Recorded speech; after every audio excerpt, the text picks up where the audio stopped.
So hi guys, Adarsh here. तो यार आज के इस वीडियो में हम लोग 17 मार्च के फर्स्ट शिफ्ट की जो एग्जामिनेशन हुई है उसकी डिटेल एनालिसिस करने वाले हैं। साथ में हम लोग ये भी जानेंगे कि एक्सपेक्टेड कट ऑफ क्या हो सकती है। उसकी आंसर की वगैरह मैं आप लोगों को डिस्क्रिप्शन पे दे दूंगा, वो वहां पे आप लोग जाके देख सकते हो। एक और बात, आप लोगों के अंदर बहुत सारे डाउट है, मुझे पता है। आज मैं एक Q&A सेशन करने वाला हूँ, क्वेश्चन एंड आंसर सेशन करने वाला हूँ रात को 8:30 बजे। मैं लिंक डिस्क्रिप्शन पे आप लोगों को दे रहा हूँ। अनअकैडमी पे मेरी आज आप लोगों के साथ इंटरैक्शन होगी। मतलब आप लोग कुछ भी क्वेश्चन पूछ सकते हो, मैं आप लोगों का आंसर करूंगा। जेई मेन से रिलेटेड किस तरीके का पैटर्न रहा, किस तरीके का पेपर आ रहा है, जो भी डाउट है, कितने पे रैंक पे कौन सी कॉलेज मिल सकती है, अगर ये सब भी पूछना चाहते हो तो पूछना। तो लिंक डिस्क्रिप्शन पे है, यूज प्रोमो कोड आदर्श बंडवाल। तो फिजिक्स का जो पेपर आया था, वो फिजिक्स का पेपर आप कल की मॉर्निंग शिफ्ट ले लो या फिर कल की इवनिंग शिफ्ट ले लो। इन दोनों के हिसाब से मुझे ऐसा लगा कि कल की फिजिक्स, आज की जो फिजिक्स की पेपर थी वो अच्छी थी। अच्छी इसलिए थी क्योंकि 12th से ज्यादा नंबर ऑफ क्वेश्चंस पूछे गए थे। अच्छा, अब जैसे कि मैं फिजिक्स, केमिस्ट्री और मैथमेटिक्स मिला के देखूं तो 11th से आप लोगों की ज्यादा नंबर ऑफ क्वेश्चंस पूछी गई थी। मतलब कि अप्रोक्सीमेटली 53-54% जो क्वेश्चंस थे वो 11th से थे, और बाकी के 46 या 47% जो क्वेश्चंस थे वो आप लोगों से 12th स्टैंडर्ड से पूछी गई थी। तो जिन बच्चों का 11th स्टैंडर्ड वीक रहा होगा उनका एग्जामिनेशन खराब जाने की चांसेस ज्यादा थी। अच्छा, दूसरी बात, जब फिजिक्स की हम लोग बात करते हैं यार, तो फिजिक्स में मैकेनिक्स पोर्शन, बहुत सारे ऐसे बच्चे जिनकी मैकेनिक्स कमजोर होती है, और ये रियलिटी है। और मैकेनिक्स से भर भर के क्वेश्चन पूछे गए थे। मतलब जितना मैं काउंट कर पाया, शायद 11 या 12 क्वेश्चन आप लोगों से पूछी गई थी। हो सकता है कि 13 क्वेश्चन भी हो सकता है, क्योंकि अभी तक सारे क्वेश्चन हम लोगों ने देखे नहीं है। अब 11-12 क्वेश्चन सिर्फ और सिर्फ मैकेनिक्स का, इमेजिन करो कि क्या वहां पे मंजर आप लोगों का। इलेक्ट्रिसिटी से 2 क्वेश्चन, एसी से 1 क्वेश्चन, केटीजी से 3 क्वेश्चन, आरवीडी से 3 या 4 क्वेश्चन, सर्कुलर मोशन से 2 क्वेश्चन, मॉडर्न फिजिक्स से 4 क्वेश्चन और सेमीकंडक्टर से 1 क्वेश्चन था हमारा। ठीक है, फिजिक्स की पेपर आप मॉडरेट प्लस ट्रिकी कह सकते हो। केमिस्ट्री का पेपर बेहद आसान क्वेश्चन पूछा गया था। रीजन ये है कि यहाँ पे फिजिकल केमिस्ट्री और ऑर्गेनिक केमिस्ट्री, ये दोनों की मेजॉरिटी स्टेक थी, और इनऑर्गेनिक केमिस्ट्री से थोड़े कम लेवल ऑफ क्वेश्चंस पूछे गए थे।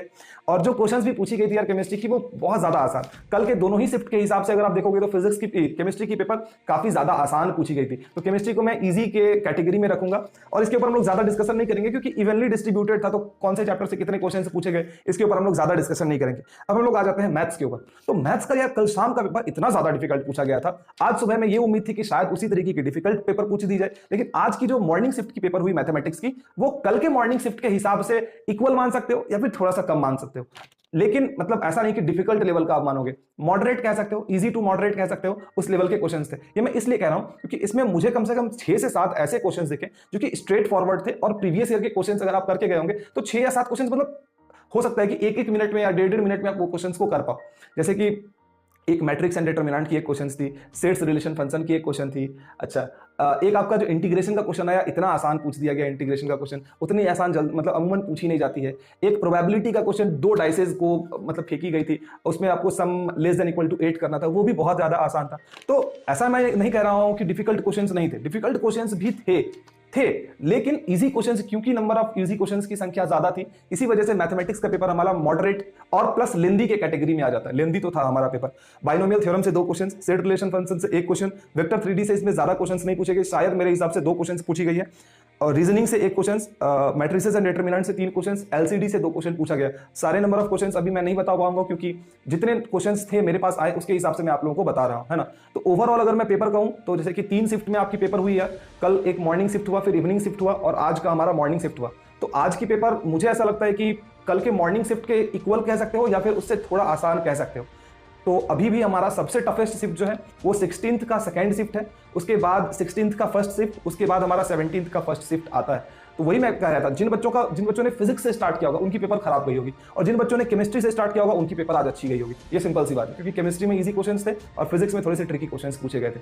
अब हम लोग बात कर लेते हैं ओवरऑल कट ऑफ। काफी सारे बच्चे ऐसे हो सकते हैं जिन्होंने अभी फरवरी और मार्च का अटेम्प्ट दे दिया है, तो अगर आपके अच्छे मार्क्स आ चुके हैं तब तो आप जेईई एडवांस की तैयारी कर सकते हैं। लेकिन अगर आपकी अभी फरवरी और मार्च की एग्जामिनेशन अच्छी नहीं गई है तो अनअकैडमी आप लोग के लिए लेके आ रहा है एक ऑल स्टार क्रैश कोर्स, जो कि स्टार्ट होने वाली है 23 मार्च से। और सारे बेहतरीन टीचर जो भी अनअकैडमी प्लेटफॉर्म पे हैं, वो एक्सपीरियंस फैकल्टीज, सारे फैकल्टीज आप लोगों को पढ़ाने वाले हैं। डाउट सॉल्विंग होगी, प्रीवियस ईयर के क्वेश्चंस कराए जाएंगे, और साथ में आप लोगों को मॉक टेस्ट तो कराया जाएगा ही। अब जो बच्चे ऐसे हैं यार जिन्होंने मतलब आपकी जेईई मेंस की एग्जामिनेशन अच्छी हो चुकी है, लेकिन जेईई एडवांस के बारे में आप लोगों को उतनी अच्छी प्रिपरेशन अभी तक आपने की नहीं है, तो अनअकैडमी पे जेईई एडवांस के लिए भी 2 बैचेस स्टार्ट हो रहे हैं। एक है हमारा score batch for JEE advance, और दूसरा है हमारा rank refiner batch for IIT JEE advance 2021। दोनों में डिफरेंट टीचर्स पढ़ाने वाले हैं, और ये बैचेस एक 24 से और एक 26 से स्टार्ट होने वाली है। मैं लिंक डिस्क्रिप्शन पे आप लोगों को दे रहा हूँ, और मैं अपना कोड आदर्श बंडवाल आप लोगों को दे रहा हूँ। इसको यूज करके आप लोगों को वहां पे ऑफर जो है वो मिल जाएगी। So link in description, check it. Cut off की अगर मैं बात करूं तो जनरल कैटेगरी के लिए जो कट ऑफ होगी वो अप्रोक्सीमेटली 87 से 88 मार्क्स के बीच में होगी। ध्यान रखिए मैं परसेंटाइल नहीं बता रहा हूं, ये मैं मार्क्स बता रहा हूं। आउट ऑफ 300 जितने अगर आप लाओगे तो आपकी कट ऑफ क्लियर हो जाएगी, मतलब आप जेईई एडवांस के लिए एलिजिबल हो जाओगे। That's what I am saying. तो जनरल कैटेगरी के लिए 87 88, ओबीसी या फिर ईडब्ल्यूएस के लिए cut off will be around 69 68, और एससी कैटेगरी के लिए 48 49 के बीच में, और एसटी कैटेगरी के लिए 46 के बीच में इसकी कट ऑफ हुई होगी। उम्मीद करता हूं कि आज की पेपर बहुत सारे बच्चों की अच्छी गई होगी, और अगर अच्छी नहीं गई है तो कहीं ना कहीं हम लोगों को ये देखना है कि क्यों अच्छी नहीं गई है, किस जगह हम लोगों ने कमी छोड़ दी थी, उसकी वजह से अच्छी नहीं गई है। तो इस बार का पेपर काफी ज्यादा अनसर्टेन रहा है यार। किसी में 11th के ज्यादा क्वेश्चन पूछ दिए गए हैं, किसी में 12th के ज्यादा क्वेश्चन पूछ दिए गए, किसी में मैथ तो एकदम डिफिकल्ट कर दिया गया है, किसी में केमिस्ट्री एकदम डिफिकल्ट कर दिया गया है, किसी में फिजिक्स एकदम डिफिकल्ट कर दिया गया है। तो माहौल वैसा ही है। तो उम्मीद करता हूं कि बहुत सारे बच्चों की आज की पेपर अच्छी गई होगी, और अगर वीडियो पसंद आई तो वीडियो को लाइक कर सकते हो, चैनल को सब्सक्राइब कर सकते हो, और आज शाम को जो मेरी सेशन है उस सेशन में जरूर प्रेजेंट हो, और हम लोग डिस्कशन करेंगे यार फिर आपस में। ठीक है, चलो बाय बाय।